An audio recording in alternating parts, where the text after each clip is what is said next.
EURAUD, same thing. Actually this pair I'm not doing nothing. If I want to do anything, I'll be only looking for breaker trades on the 4 hour. Okay, because price is stuck in a range.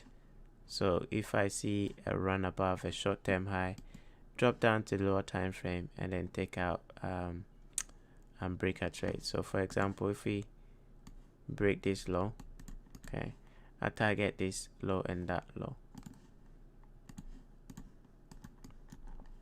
If we take out this down candle, I use that down candle as a breaker to target these lows. Right, and that's all I'll do. I'll not be looking for long term because this thing is, it can hurt you.